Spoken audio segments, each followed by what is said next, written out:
team. They've been talking all crazy. They've been talking crazy. And I'm going to back it up, and I'm going to show the world why I'm the best in the world. But like I said, no one's been talking crazy, bro. Your dad is the first one that said that I was ducking. It's on video. It is on video that he said we ducked and we didn't get no offer. it don't matter. The time is now. It's that time. Let's get this money and let's make this fight happen. It does matter because you said that we're the ones talking. We're not the ones talking. Oh, we started talking after you guys started talking. It's retaliation. It's retaliation. Your manager's talking all crazy. Oscar's talking crazy. It's the time, and I'm gonna make you pay for everything they saying. Straight like that. Ain't nobody's gonna pay over here. I'm gonna make you pay. No, you're not. No, you're not. I guarantee you. And we can bet whatever. I guarantee you. I don't want to take your money away, bro. I'm not betting. You ain't gonna take nothing. Nah. You ain't gonna take nothing. I guarantee you. We can bet any amount of money. When we fight, I guarantee you, I'm gonna win. I don't bet, but don't make any promises you can't keep, bro. I'm gonna make every promise, and I'm gonna keep it straight like that. You're a great fighter. You look tremendous, but I'm gonna show the world I'm the best in the world. I got something for you. You got a yes for me? I got a yes right now. Hey Eddie, where the papers at? Hey, where the papers at, Eddie?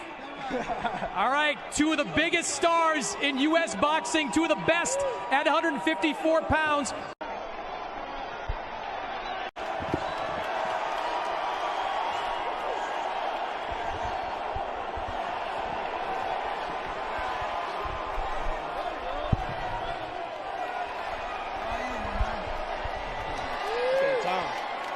It's that time. It is. It's big. That time.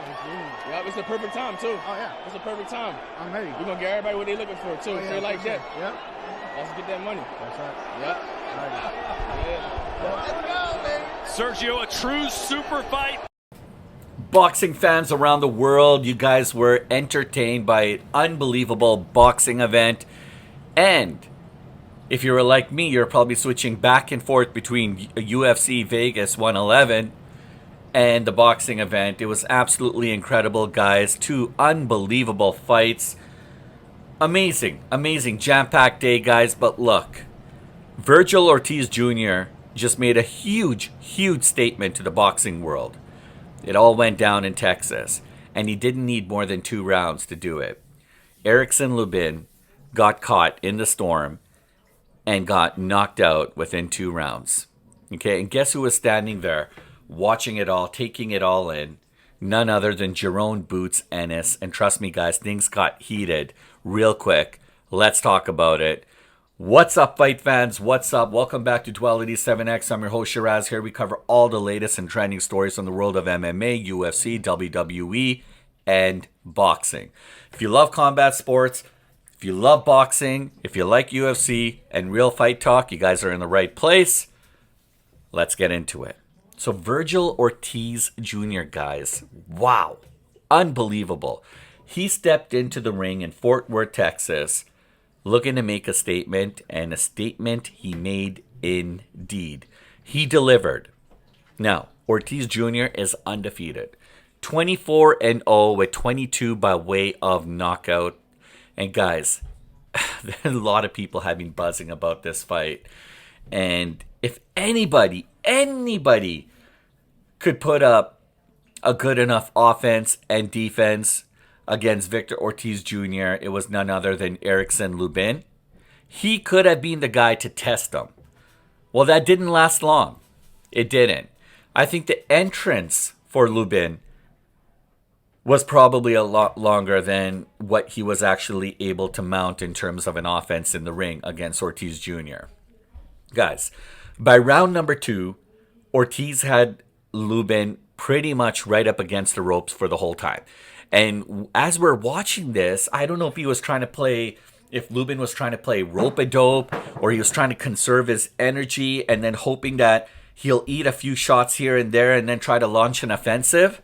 Well, that didn't work out too well. That strategy went right out the window because Ortiz Jr. kept landing unbelievable, sweet, like precision-style strikes and bombs, right hands, hooks, everything he was throwing was hitting a target. Okay?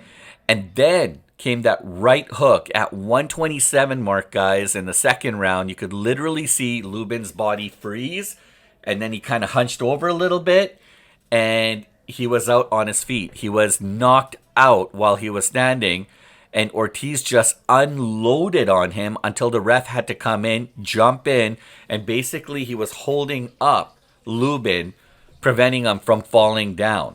It was brutal. It was brutal, guys. And just like that, after another knockout, it was over. And speaking of that, another knockout, another notch on Ortiz Jr.'s belt. All right, this was absolutely incredible, right? But what happened after the fight is what everybody's starting to buzz about. It was absolutely crazy. It was bigger than the fight itself. And myself and a bunch of us that were watching the fight, we were all glued to our seats and we couldn't believe what was unfolding before our eyes.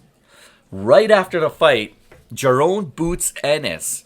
You guys remember Jaron Boots Ennis? It wasn't long ago that he took out Usman Lima beautifully. And, he was sitting there ringside, taking it all in, comes in right after the fight with his promoter, Eddie Hearns, who was seen ringside, sitting right next to Jaron Boots Ennis, and right there, standing right in front of Ortiz, and Ortiz called him out right then and there, and you could feel the tension. You could cut the air literally with the knife. That's how thick the tension was in the air.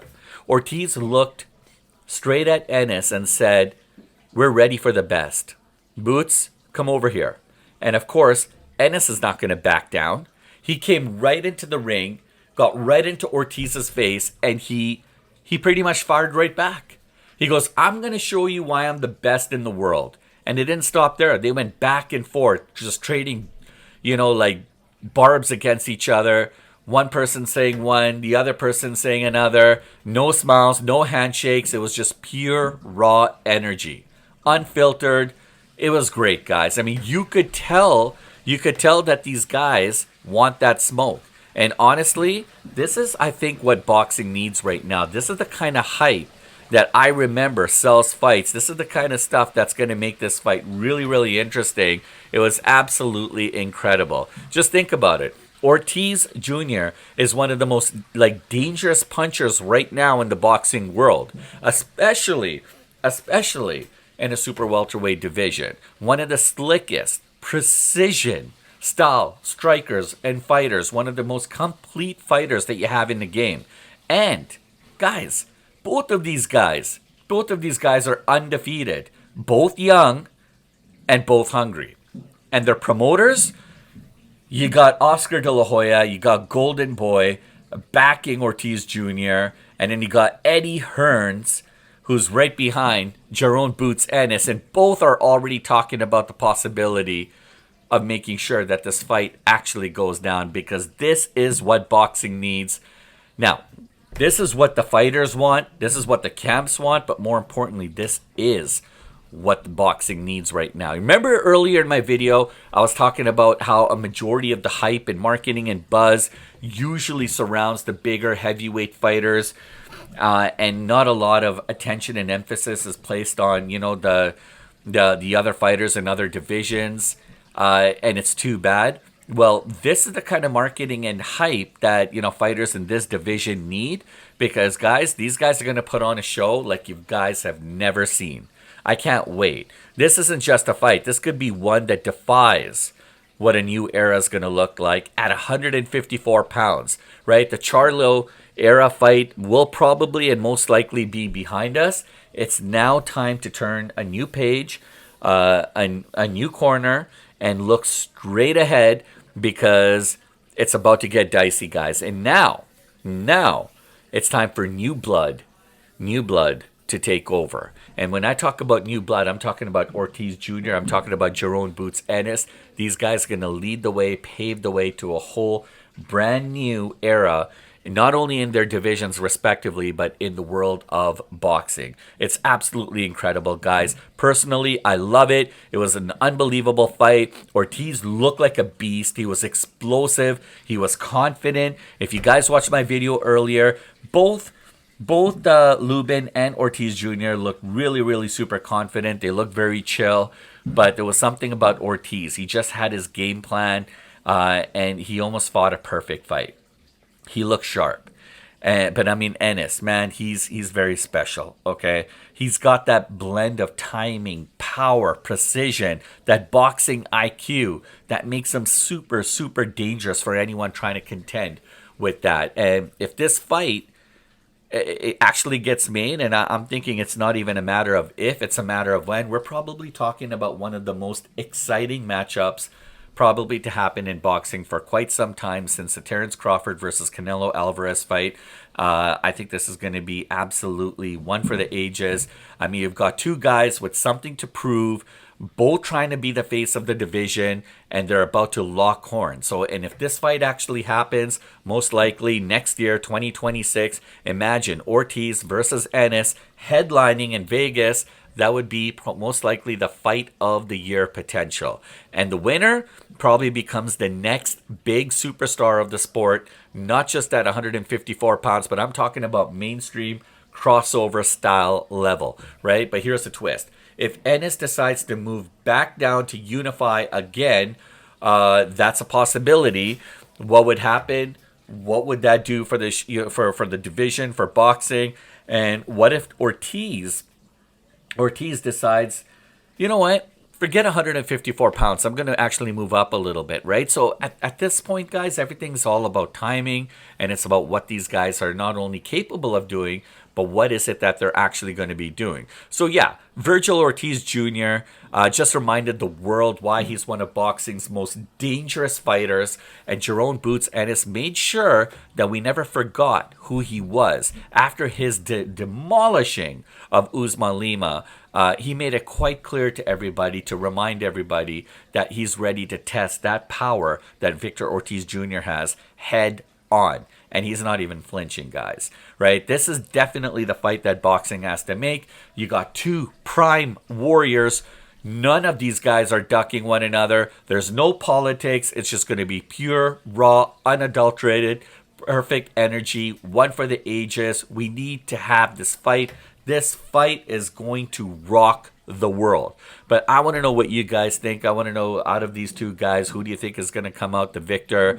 And drop your predictions and comments. Is this fight actually going to happen, or was it just sensational marketing and hype?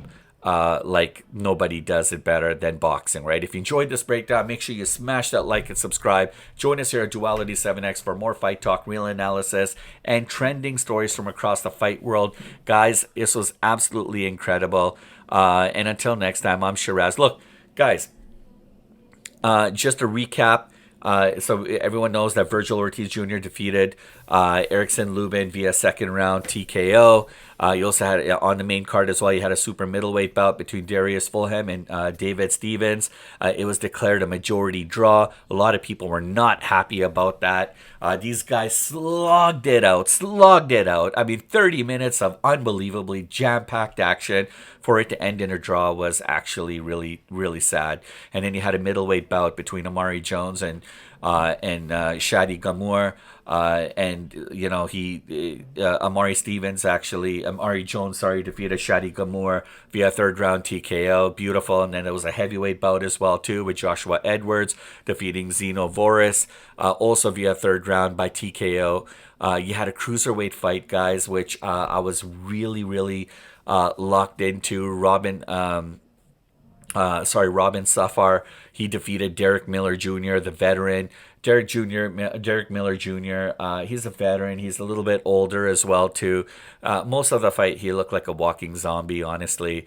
There were times where you saw some, shades of brilliance between Safar. I think, he is a little bit younger. I think he's got a lot of skills, and he's got some unbelievable power, some beautiful strikes. He won via a unanimous decision. It'd be interesting to see what happens with him next. And then you had the prelims fights as well, too, with Eric Priest versus Onseca Correa. That one was really interesting. Correa had a really unique look with wearing pink and black trunks, with the blonde mohawk. That one was a split draw as well too. That was kind of sad. And then a super lightweight fight between Javier Meza, who defeated Joshua Briones Garcia via unanimous decision, and then Samuel Torres defeated Ricardo Alozade via second round TKO for a welterweight bout. Guys, it was an unbelievable card. Super excited. Unbelievable for Dazin. Unbelievable for Golden Boy. And so if you guys really like this, please stick around for more fight talk. I'll catch you guys tomorrow. This is a bonus episode for you guys. I wanted to launch this. It's really late in the morning, but I wanted to make sure I kind of get this out to you guys so that whether you're watching it now or first thing when you wake up in the morning, it's going to be right there, fresh in your face. Love to hear your thoughts and comments, guys. I hope you guys have a great rest of the day, and I look forward to catching you guys later today with my next video. Have a wonderful night, guys. I'm Shiraz, signing out. Catch you on the next one.